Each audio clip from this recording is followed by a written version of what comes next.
really could have made a commercial and made a pretty good money out of it. But like I say, nowadays there's just not enough. There's just not enough people in the industry to manufacture stuff like this.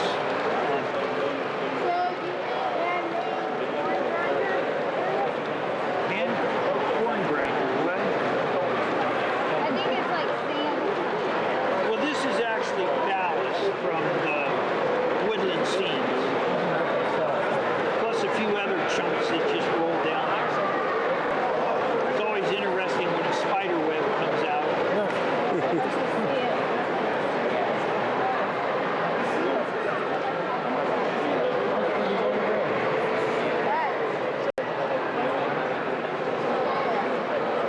I gather you get some sort of auger in there or something? Exactly. Yep. Well, it's more of a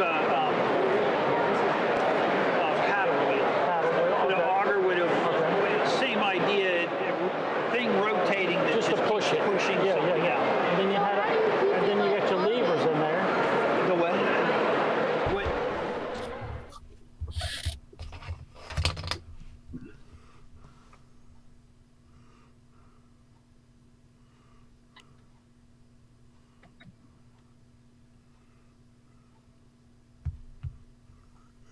Howdy, howdy, howdy.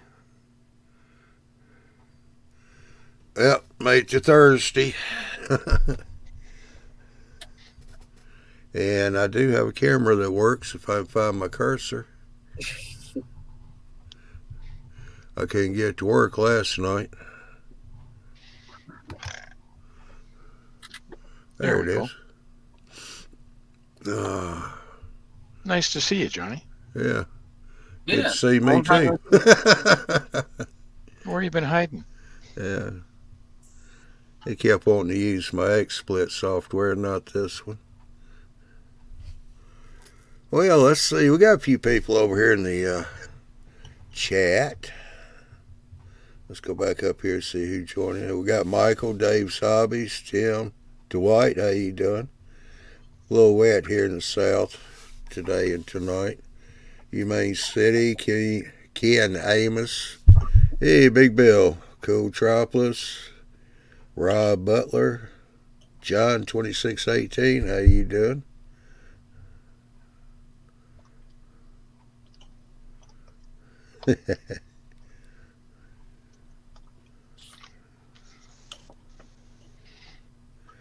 No, I wasn't using XSplit Humane City. It's just that last night things got crossed up and they kept trying to use XSplit.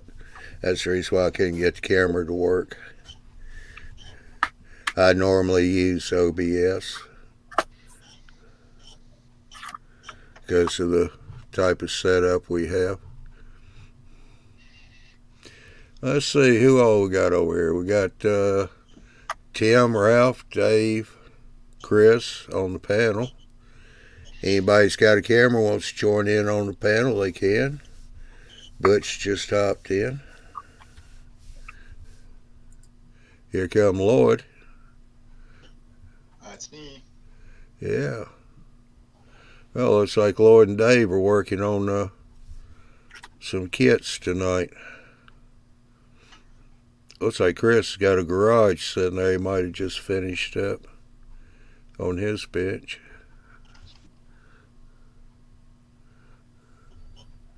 Yeah, he's doing the Munster house.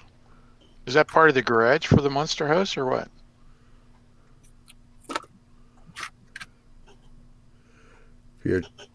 No, he's not there. Yeah. Am I there now? Yeah. You are there now. Okay. Yeah, I was talking a minute ago. To yourself, obviously. Obviously. Yeah. The that's an old 3D printed garage that I had pulled out, and I was going to see if I could make it look good enough to stick in the background and surround it by foliage and stuff. Because I mean, it's a filament print, so it has some hard lines on it. But I think for distance and not being up close, it'll be fine. Yeah. And I'm going to surround it with ivy and trees and stuff to where you're not going to actually be able to really see it. Hide it with scenery, of course. Yeah, hide it with scenery, but I'm gonna start on weathering that here. I got the roof I might have to lighten it a little bit more, but I'm trying to go for like a wood kind of look, a wood shingle. Looks good. So, and then And this one's a little splotchy. I think I need to add a little bit more light into it, but I let them dry before I went way too much with them to see where they are. Because I mean, this is going to be the old house up on the hill that the old mansion that's run down. So it's going to have a heavy mold and mildew. So it needs to be dark regardless. So. Okay. I want it to look like wood, but I don't want to get it too light.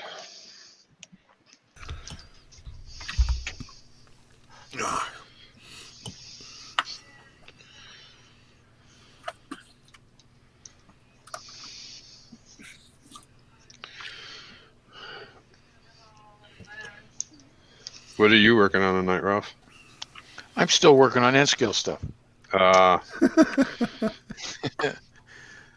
Right now, I'm converting a Burlington Northern to a Calgary Southern.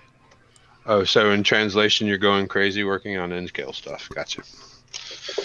Yeah, sort of. You could say that. You already did. Yeah. I'll be right back. I need to go grab a drink.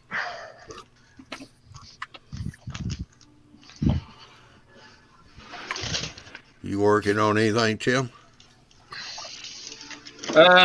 Waiting on it here. Hey, Jerry, how you doing? He's working on staying out of trouble. Been working on trying not to get pulled over, but Pulled over. Well, don't be doing 100 miles an hour. You won't.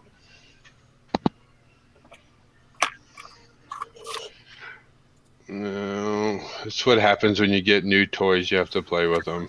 Once the newness wears off, you'll be all right. That's all it is. I mean, I did the same thing when I got my Yoda. You know, you got 400 ponies to play with. You got to play with them for a while. yeah. Right on. Right, and then after 3 tickets and your insurance goes up, you go, okay, ponies, go back to the stable. It was fun. I'm trying not to get to that point of the 3 tickets though. Yeah.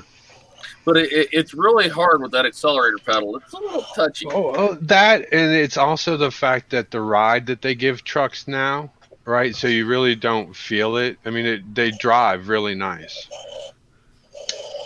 Yeah, you don't realize you're doing 80 mile an hour until you look down at the speedometer. Mm-hmm. Yeah. I mean, hell, even in my 2500, you don't, because of the weight of the truck, you don't feel it. You know, I look down all the time and I'm doing 85 on the interstate, and I'm like, okay, slow down. That's why you buy a Jeep like I have, so you don't go over 70. Otherwise, you get death wobble. I have 2 Jeeps. I have a 4-door and a 2-door. So you know what I'm talking about. One's for family and one's for off-road, right? Yeah, well, the 4-door was the one that we had when we had both kids, and then the 2-door we just actually got this year.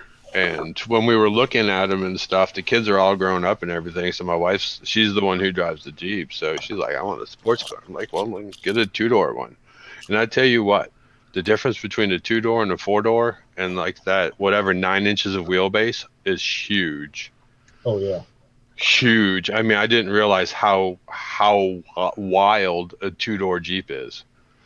I mean, you barely touch the steering wheel and it's like, boom, shoots over, and then it'll grab the ruts in the road real easy.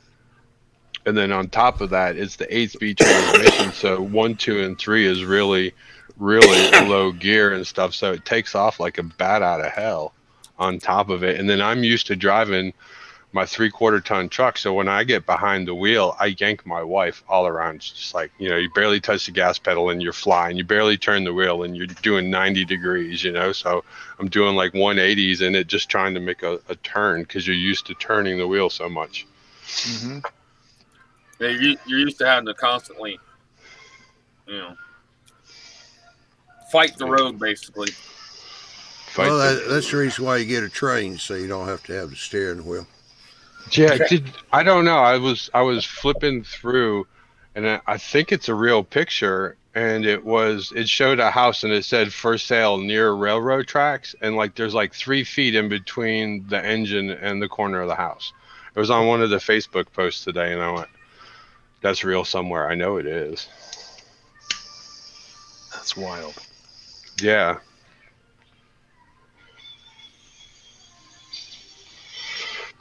It's a train going through like the old part of a neighborhood or whatever. I mean, literally, there's 3 feet in between the house and the engine. Yeah, I was cutting the corner off at the house. Yeah, you saw it? Yeah, I saw it yesterday. Yeah, I take it that's a real post, right? I Yes. hope It's a so. real place. Brian, that used to hang out here all the time, said, he had a picture of the tracks. They literally went right in front of his house. I mean, they were about 10 feet away. Not quite as close as that picture is, but they were like, if I remember right, he went through his driveway or something.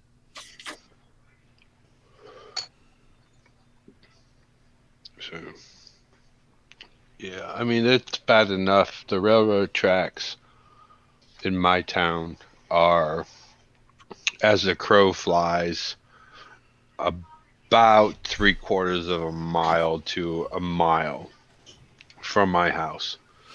And at 2 o'clock in the morning, every other morning, the train comes through and they blow the shit out of the whistle.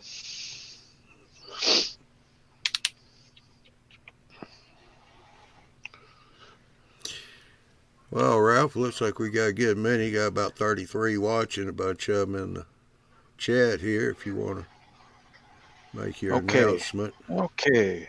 I have a little bit of an announcement to make, and it's for everybody's benefit, I guess. Since the St. Louis NMRA convention and train show got canceled, a bunch of guys have gotten together and we're putting on a 24-hour virtual convention, NMRA convention. I put the notification in on the Model Railroading Live Facebook page, and there's a link there that takes you to the NMRA page, and there's also a schedule there so you can see who's up. It's a whole series of layout tours and clinics and just general talks on train stuff. It's quite as far as I'm concerned, it's quite a collection of people who are giving their time to do this over a 24-hour period. It starts tomorrow night at 7 p.m. Eastern and goes to Saturday night, 7 p.m. Eastern. So if anybody's interested, come on over to the NMRA page, and it'll be streaming live on Facebook. So I take it they're going to record it as well, so we'll be able to watch it later on for posterity. Yep, they are going to record it. I'm not sure where they're going to, what do you call it, store it, or yeah, what platform they're going to use to play it back. But that's the plan. Now, Ralph, yesterday I was looking at that last night on the NMRA site. It gave a list of states, which I was surprised. The reason why it gives a list of states, that's where everybody is. And there's guys in Australia, guys in England. But originally when the post went out, right, on the schedule, the original schedule, Gordy Robinson, who's looking after the whole thing, was his idea. He put in the times and he wanted it to be either Eastern or Central time in the States, but because of where he is located in Scotland, it took Greenwich Mean Time and put it in there. So Ralph just locked up. So he left us hanging with Cliff, didn't he? So yeah. No, I saw it was in there with the states, and that's why I clicked on like the Ohio link where I'm from, and it said that there was a steam tour, a virtual steam tour. I was like, okay, that's cool. I can take a look at his layout. But when I went to the link, nothing came up. So nothing available. That's why I was questioning that. Yeah. Yeah. If Yeah, there was- Marty's going to be there putting on doing a demonstration or something, or layout tour or something, and then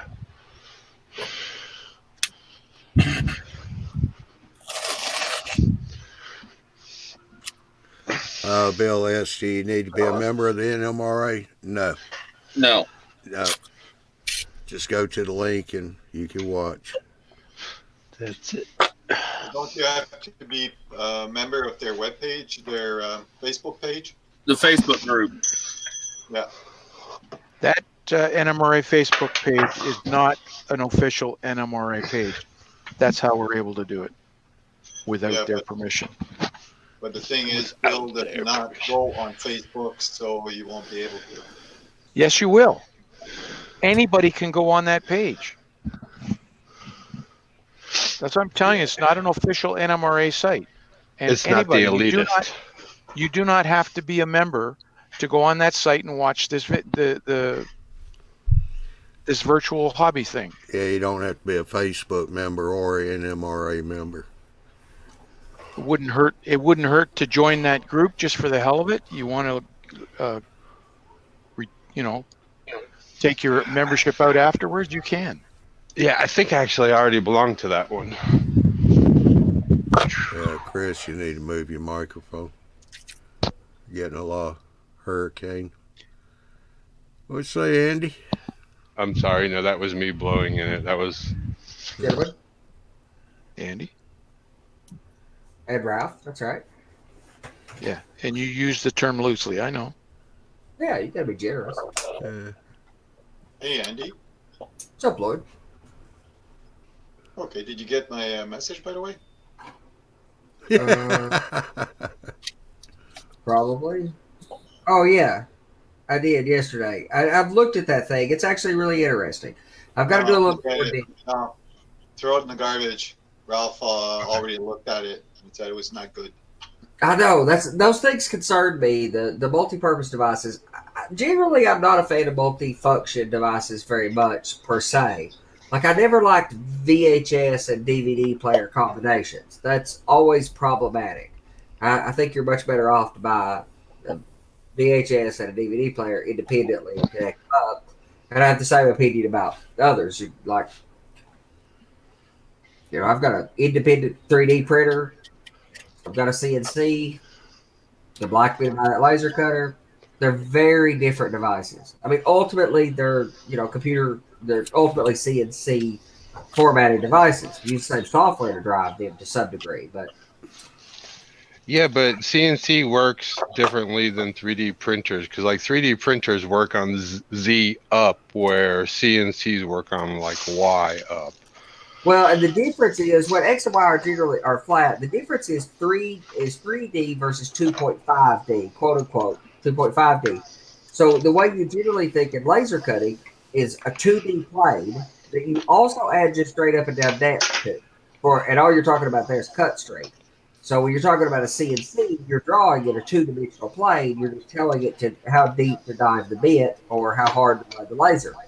Whereas I've been having to figure this out because I've been messing quite a bit with the 3D software, trying to get ready for my 3D printer that's coming in.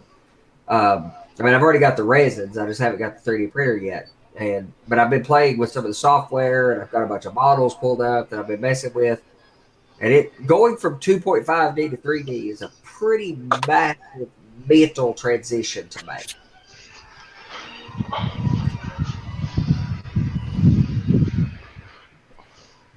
Well, it's also it's Andy. I don't know if you know it. Like if you use Fusion, go into the preferences, and when you model, go into the preferences on the first page. Change it to where it says Z up, and it'll keep you from having to like reorientate your stuff. It'll be set up for a 3D printer. Oh, okay. Okay, good. Because I've been using Fusion, a combination of Fusion 3D and this program called something with a C. Chitterbox, Chitubox, that is often used with the printers that are super popular among us model makers. Is the Anycubic Photon, which is what I got, or the Elegoo Mars printer. They're all fairly popular. The Shitterbox is supposed to be pretty popular with them, but I've already messed with Fusion 3D some for a while, and I do some of my 2D design work in Fusion 3D. It's good software. And the fact that they give it away for free these days, man, Fusion is at the right price versus Corel Draw, which is what I'm likely to do my laser cutting work in. That's a $500 piece of software. Yeah, but Fusion will do that stuff too. Yes, the only reason I'm considering working some in Corel, I don't know how much I'll work in Corel. I may just convert everything. Just a lot of the drawings that I'm looking that are already made up are already made up in Corel Draw. I would rather use Fusion after having some experience with it. So I don't expect to use Corel for much more than possibly converting stuff because I plan on doing my native work. Yeah, I mean my thing is you spend half the time using one and half the time using the other, so you became okay in both of them. Whereas if you just focus on one, you can become really proficient and good at it. Right. That's my thought behind it. Well, like I tried to get to understand SketchUp, and it does. I can use SketchUp, but it doesn't work the way my mind works. Like SketchUp's designed to take a lot What of does? I was waiting on that. I was waiting on that. Granted, they should never release anything into the wild. Right into it. Yeah, they should never release anything into the wild, let alone charge for it. If it works the way my brain does, that's probably dysfunctional. But SketchUp takes away a lot of the math involved in it, and it's good for a lot of people because all you've got to do is think about what plane you're working on.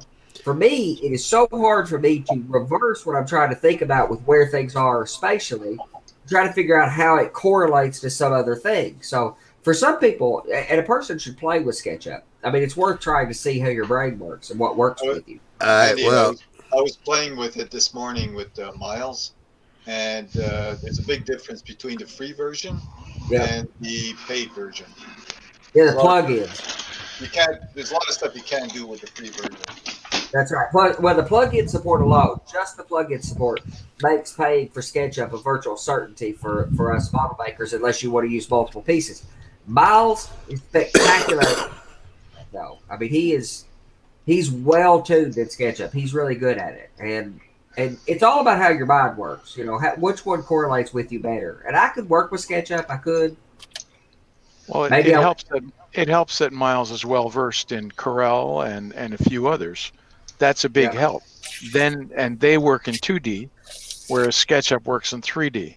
So it's something to get used to again. But to have a beginning in it, That's already. right. It's a bit to kick off. It's a bit to kick off. Honestly, jumping into 3D is a pretty deep trench.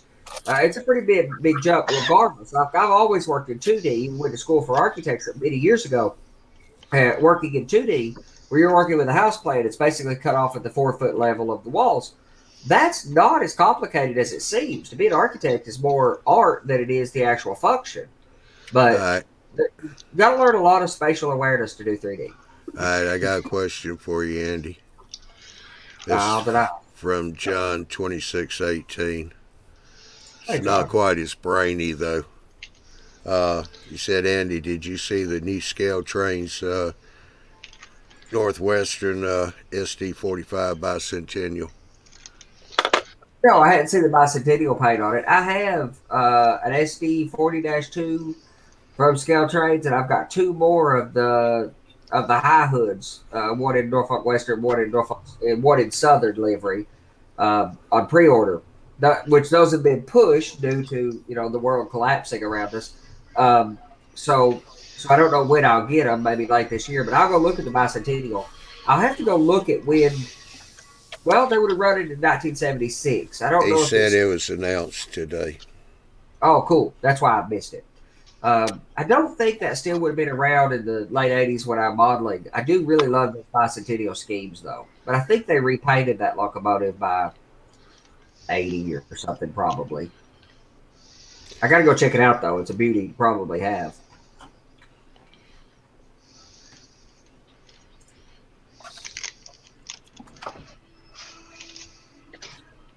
Well, to answer Bill's question from earlier,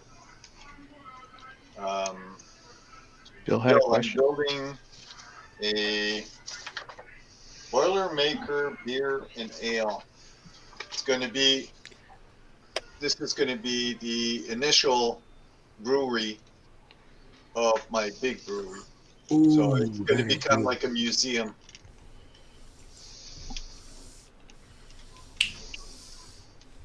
That's That's beautiful. I'm glad he pointed us at that as SD45s.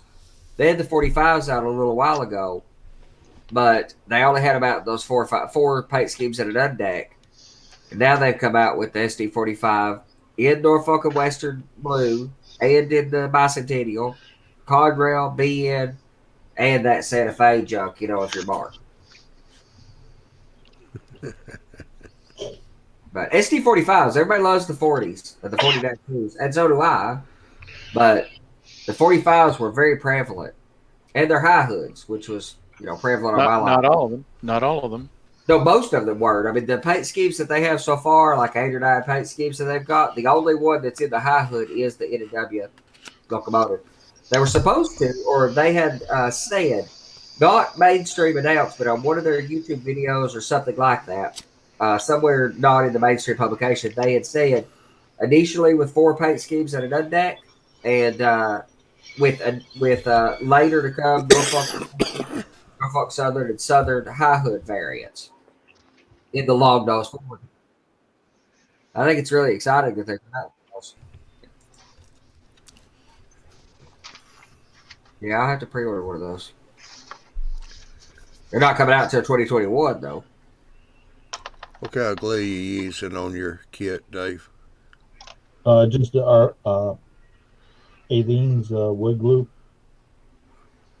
Yeah, the white. Yeah, the white bottle. Oh, I've never I seen that one. I got the other bottle in the train room, but just didn't make it back there to get it.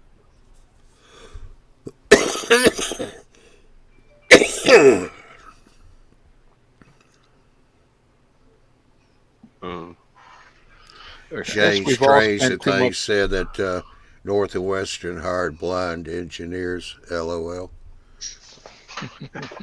The long nose configuration has always been a bit, I don't know, maybe controversial, but the Norfolk Western, later Norfolk Southern in the very early days, until the wide caps come out, and the Southern Railroad, along with a few others, ran long nose forward. They did so for a whole lot of reasons. But if you think about it, what are you carrying the most amount? If you're looking down the tracks running 70 miles an hour or 50 miles an hour or whatever, all you need is the long distance view so you can see signal heads. But when you're switching and you're working up close or under a coal load out where the clearances are tight, would you rather have the clearance, the better visibility toward the back? There's other arguments for long nose, but Yeah, no, I mean when they're doing 70 miles an hour, they don't need to see up close when that truck is pulled across. I mean they don't need to see that coming. not to mention you've got other safety benefits. You've got the your fireman or your ground guy doesn't have to walk as far if he's going back and cutting. There's a lot of benefits to long nose. The biggest reason that the Norfolk and Western started doing that when they dieselized in the mid 50s had to do, there's a bunch of reasons why. One was history and the legacy of running the way steam did, but all their engineers were already used to running that way. And most importantly, their signal mastheads were already configured for that rear Rear cab. seating position. That's right, for the cab of a steam locomotive. So long nose made sense, and it still does. I still think they look meaner. Like I've got a Scaletrade C39-8. I've got the SD40 also, and it looks great running long nose. I love running them that way. But the C39-8 is my favorite mid 80s era. My more modern locomotives that I'm running. It's my favorite. They were brand new, basically in '87, around 85 or so, 84, 85, and in '87, like I'm modeling, they're relatively new, and they look really, really mean running long nose. I really like that look. You I think didn't. they look mean? To me, they're going backwards. It's all about preference, but you pick, especially if you're fine tuning the pick of an era like I am, or like I always would do.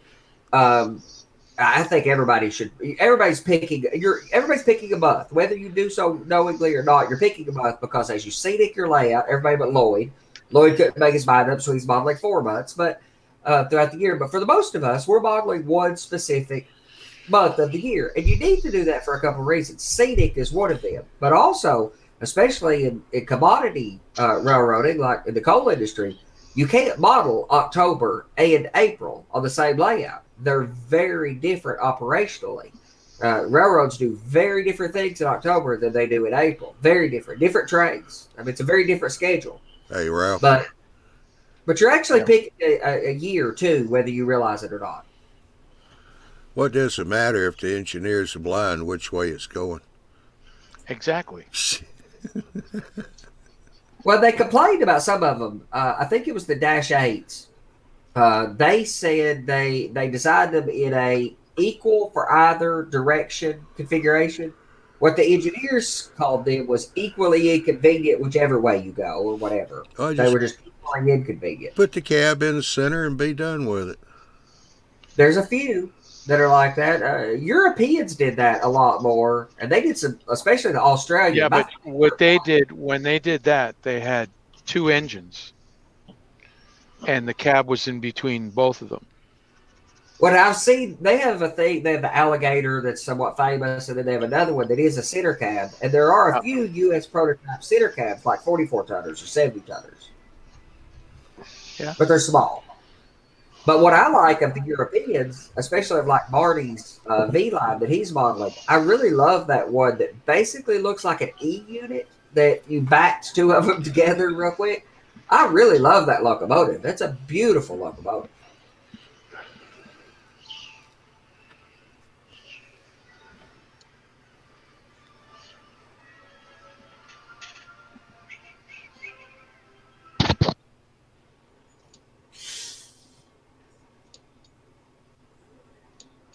I can't believe they come out with the high hood and only come out with it in that one paint scheme, though. For now. Well, true. The one Norfolk and Western paint scheme. They come out with it in the blue paint scheme. That's too early for me now. So I would have to repaint it.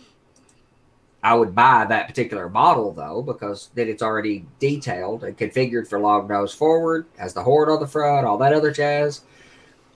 I just repaint it black with, I mean, they're really simple. I mean, it's a black locomotive with an N and a W. So it doesn't get easier than that. Well, Mr. Glass is here tonight. Hadn't seen you in a while. He said European and Japanese shunters and road shunters generally have a center cab and two low hoods. Yeah. I do like to say that. Shunters, we call them switchers. Yeah.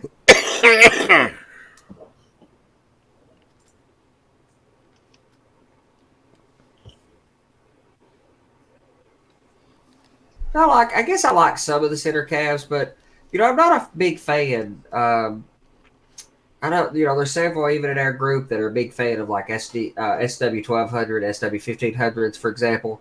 A lot of people really like those locomotives. I mean, I like big locomotives. In the diesel era, it's all 6 axles that I really care about. When it was steam, it was all big, heavy, articulated. I really like the big. Although there were 4 axles first. All your RS units were 4 axle until you started getting up into double-digit numbers. Yeah, RS 11. Yeah. Even. And then you had your Dash 8 was 4 axle, and by the end of the era of Dash 8s, they came out with 6 axle. Yeah, same thing happened with U-boats. Like the U-23 is a 4 axle, but by the time you get to like a U-33 or U-36, it's a 6. And I like the U-33 and U-36 much better. I like 6 axle power, or what the railroad called them. We call it axle. The railroad called them high adhesion, or at least the Norfolk and Western called them high adhesion units. So do you know why? Probably do you know why? Rails better. No. No. Well, they did, but what they had, if you look at them, they have shocks that push the center wheels of the truck down into the rail. I did know that they had those shocks on them. I didn't know that had to do with the naming convention. I mean, on the mountain branch line that I'm running, it's 2.6, 2.7% grade. They just about didn't run 4 axles. Well, I mean, if I remember right, the high adhesion was they can actually lift that center axle yeah. and put more weight on the other 2 axles on that Wow. truck. And To I get more heard it was grip. the other way around to get more surface area on the track. The That's center what the center truck is from what I remember reading, the center wheel set is non-power. It's just weight Really? bearing. So well, to okay. add more traction, they can raise that wheel up and gain more traction. So I don't doubt that that's probably true on some models of locomotives. On like SD40s, for example, the Norfolk and Western, especially that I know more about operationally, Norfolk Southern basically followed in the same vein of operation, though. They measured the number of cars that could be hauled on various grades based on the number of axles. Every axle was powered on the locomotive. So like an SD40-2, they could haul, say, 4 cars per axle. So, one locomotive could haul, whatever, 20 cars or something. And that way, that's how they determined when to put pushers on.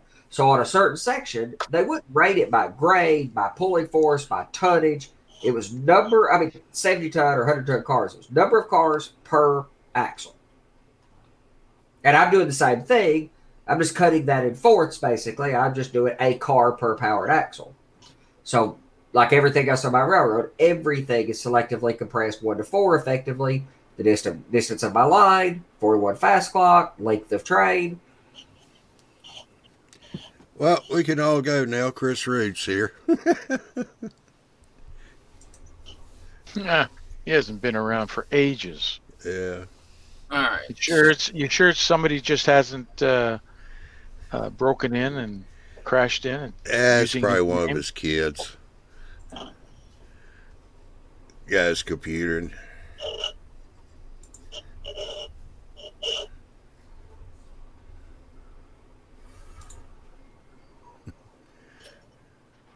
see what I tell you now. Here comes his nephew, Andrew.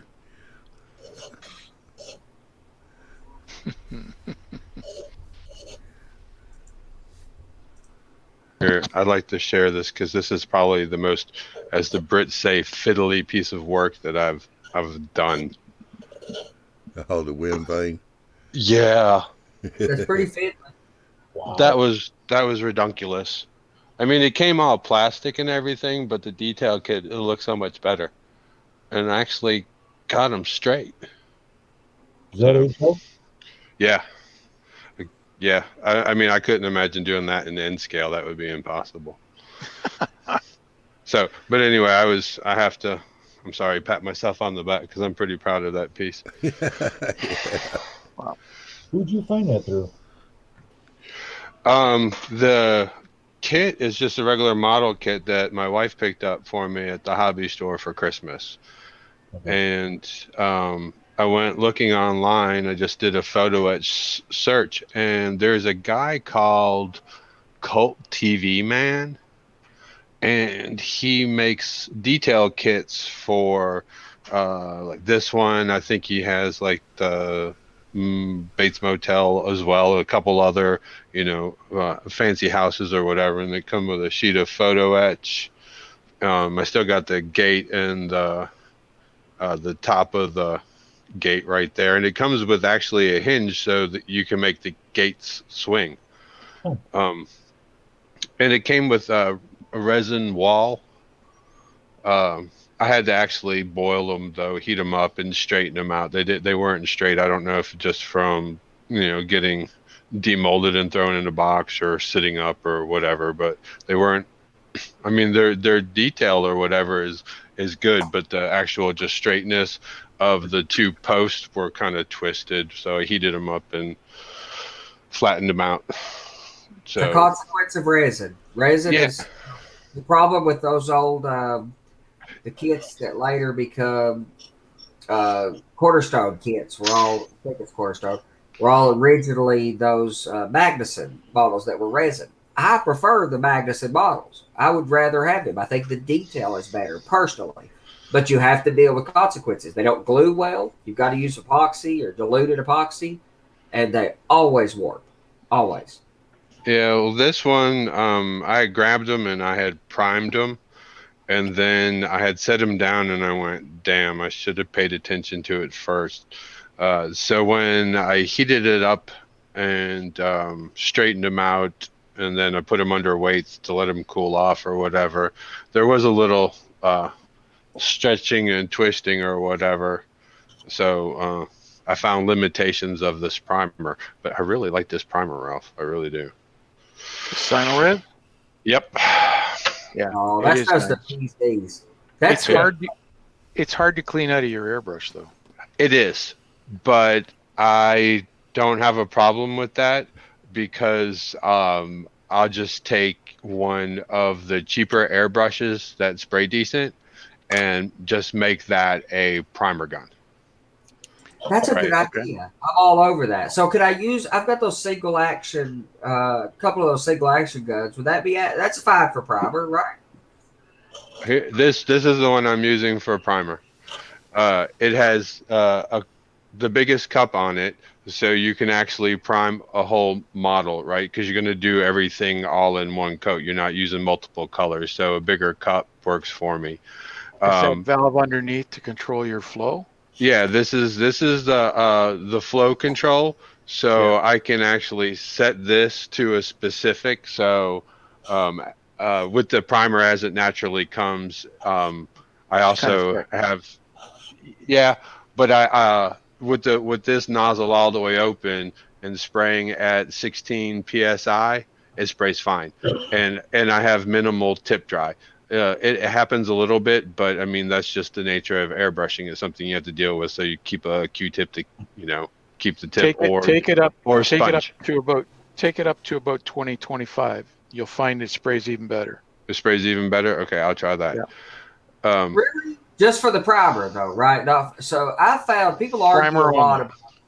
Okay, so people argue a lot about primers, and on some of the forums and so on Facebook pages, people were talking about airbrushing. When I first got into airbrushing several years ago, and everybody was running 20 pounds, and I despise blowing paint at 20 pounds. I'm a much bigger fan of about 12 or 13 pounds, 15 or slightly less. Okay, this comes from a quarter of a century of painting. Okay, air pressure are recommendations.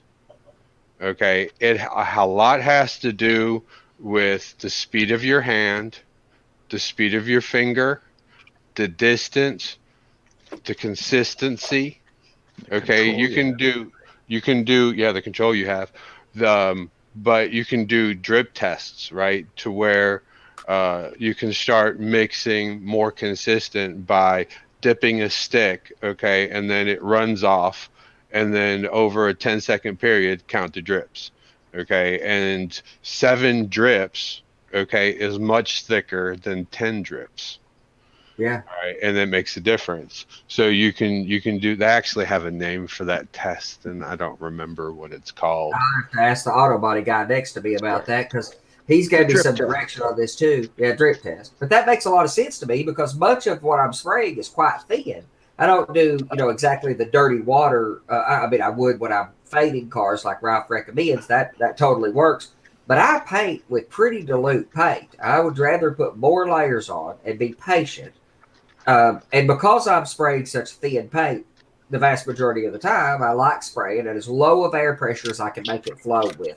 Right. And Okay. my confidence is low. I'm not an experienced airbrush painter. Well, So I'm low pressure. here's something else that you need to take in consideration when you talk about paint, and we've chatted about this before. I think is there's a difference between reducing and letting down. Okay, if you over reduce paint, you run the risk of blowout, and that is it puddling and your air pressure pushing it. Yeah. Okay, Spider. exactly before it has time to dry. So what you do is you add a clear medium. Okay, if you want matte, then use a matte medium. Okay, clear, all right, and add that to your paint. So you're actually reducing the amount of pigment, and you can mix it thicker.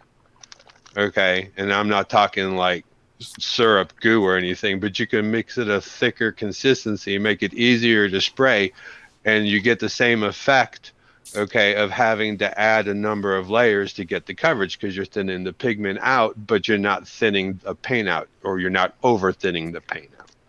Well, that makes all kinds of sense to me. And I made some grout. This is not exactly related, but the same kind of concept of laying down. And it's fully through experimentation. But I wanted an equivalent to the Vallejo or AK kind of ground goop kind of stuff in a little can that's like stupid expensive for the little Yeah. thing. I wanted a really smooth one of those. So I made my own ground goop by tearing up toilet paper with a wire brush in a 5-gallon bucket and then using an artist medium with less paint pigment. So I got a lot more, so I didn't have to use any water. So it's just straight artist medium and a very, very fine ground up paper mache product with a very little bit of pigment in it. So I landed it down, and that's why it was so spectacularly smooth. It was like cake icing. Yep.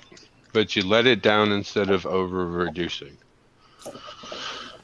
I like having the correct term for that too. That makes a lot of sense to me. I mean, just through sheer luck of experimentation, I had figured that out through other means. But that explains why I get so excited. Like Chris said, it's what you become accustomed to.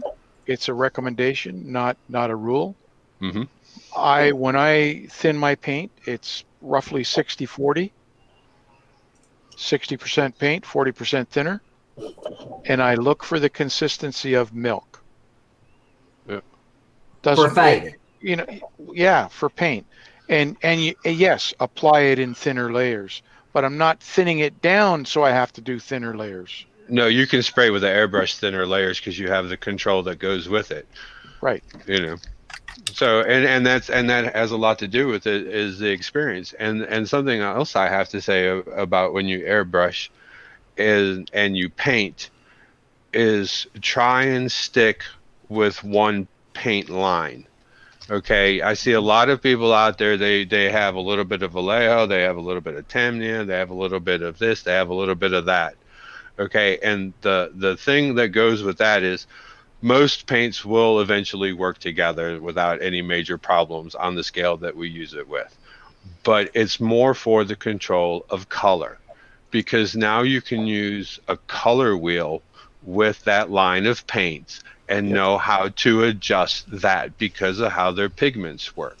Okay, when you want to, if you have a very vibrant red, okay, well, you want to mute that down, but you want to keep it red, you need to add the adjacent color, which is green. Well, if you have one paint line, opposite color. Opposite color is a green, okay, so that'll start muting your red.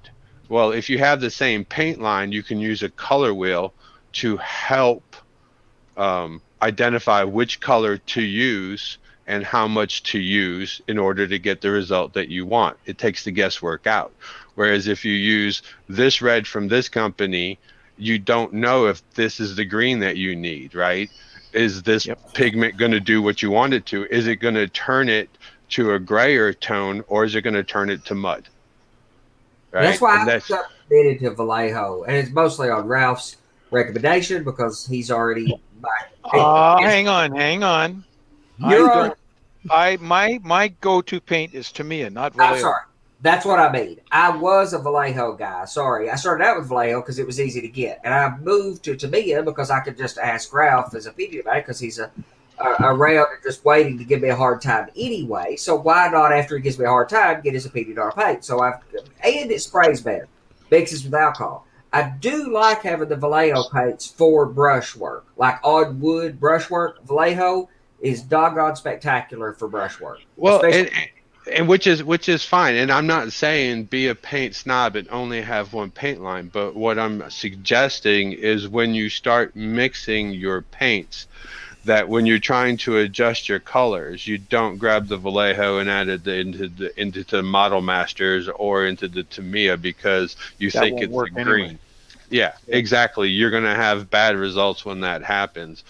But if you use Vallejo for brushwork and you use Tamiya for airbrushing, hey, that's great. I understand that. Believe me, I do, because painting cars, there's paint that we use to spray, and then there's paint that we use to pull stripes when we're hand striping something. Yeah. You know, versus airbrushing a stripe on.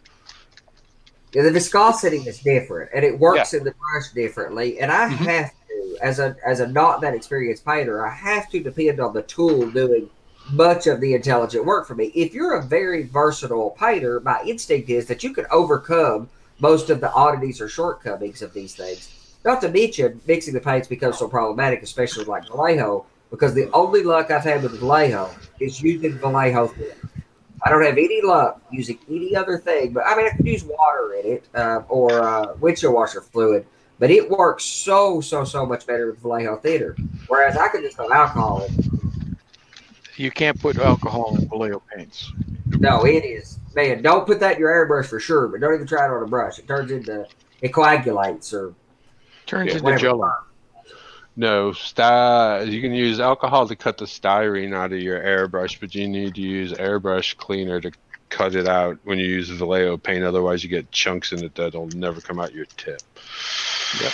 I would much rather clean up with alcohol, dilute with alcohol. I would rather work with alcohol, and it's a faster process. So I have come in, to where I like it to be a paint. It's not as readily available for me as Vallejo is. I mean, I can just go to the store and pick up a bottle of Vallejo.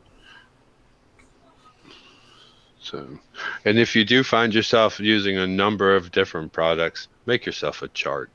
Stick it on the back of where you paint of what goes with what. Is the easiest way, and it keeps you from overthinking and second guessing. Did I do it right or did I not? Well, I'm going to, and I am for sure. One of the first things that I'm going to run off whenever I get the laser cutter is paint racks and such. I'm gonna because I need to get some experience with the tool anyway and designing, and you can easily run off some paint racks and some little shelves with drawers and stuff for my workbench. I'll have the craziest rack of stuff in the world here when I have a laser cutter. You can cut it all off for the price of a sheet of ply. So, and that's an easy thing to learn on. Yeah, speaking of paint racks, I had to laugh today because I was flipping through and it's like I need to get a couple of paint racks for inside the paint booth. And so I was looking and I went to caught the video for them for the ones from Hobby Zone that are 6 mil. They're CNC routed. They're not laser cut. Yeah. So they're 6 mil uprights, and then I think the decking on it is still 2 mil, which is fine. Sure. But I think I caught it on Luke's apps, and he's out of Britain. So he's like, yeah, you can pick up a couple of them for 20, 25 quid. I'm like, okay, that's not too bad. So then I go over to the website, and I look, and they're like 77, 97, 114. And I'm like, holy crap. And then I look, and they're Zloty, and it's the Polish money. So I did a Google search conversion, and 77 Z's is like $18. So I'm like, okay, this isn't too bad, but you have to buy 10 pounds. 10 kilos is what they charge you to ship it to the United States. So if you're going to make an order, you just need to make a worthwhile order. Yeah, for a while because I want like 3 or 4 of those with the wall rack and a set of the drawers stuff going under it. And I priced it out and it was $250. I probably should just went ahead and done it, but it's just a great thing to experiment with laser cutting with. Yeah. What you got, Ralph? Well, they're talking about these things. There's one for the wall, but this one's for a desk. And you really have to be careful what you get because not all holes are created equal. This one fits this bottle, but it does not fit, if I remember correctly. Tamiya will fit. I was looking at them, and they have them like they'll say 28 and 36 millimeter, or they'll say all 28 or whatever. So yeah, you need to buy them specific to the bottles. And I'm gonna get the ones for Tamiya and the ones a small one for Vallejo, but I really want the ones for the brushes, the one with all the a crap load of holes in it for all of the brushes and stuff. And your tools. This one here has the holes along the top for brushes. I don't agree with that. I'd rather store my brushes in a fold-up carrier so that they're protected. They're not it's not that I want to store them. I just want to have a place to put them. Yeah. when I'm using, because right now what I do is I jab them down in the pegboard. Mhm. Right. So when I'm using them or whatever, they're standing up. But no, when I store them, they go back in the package, so they're not collecting dust. I Well, keep them in You water. know, or I put the slip cover back on it. I got 2 of these from eBay. They came from Japan. This one and a corner one, so it's 90-degree turn. That's sitting right there. I don't know whether you can see it. It cost me $35 for the 2 of them, Yeah. and it looks like it's just under a quarter. Maybe it's a quarter. It's three plywood. Yeah. And So it's you're But so Go when ahead. you get your laser cutter, Andy, you know, I'll help be a guinea pig. I'll wait and I won't buy any. I'll help purchase the materials and you can cut them out for me if you want to well, practice. it's the perfect thing to practice on. It's an easy thing Yeah. to get accustomed Yeah. to working with. It's going to run through some material, but that's what I was thinking is since I'd already been wanting a laser cutter for the last quite a few months, that's why I didn't go buy when Ralph bought those. I looked at them. I come close to buying them then. I kept saying, I'm going to buy a laser cutter. I'm going to buy a laser cutter. I'm going to buy a laser cutter. So it just makes the most sense. Plus, the idea that you could do something custom for yourself exactly. I could draw out what I want. I can make little drawers to hold the brushes when I want to.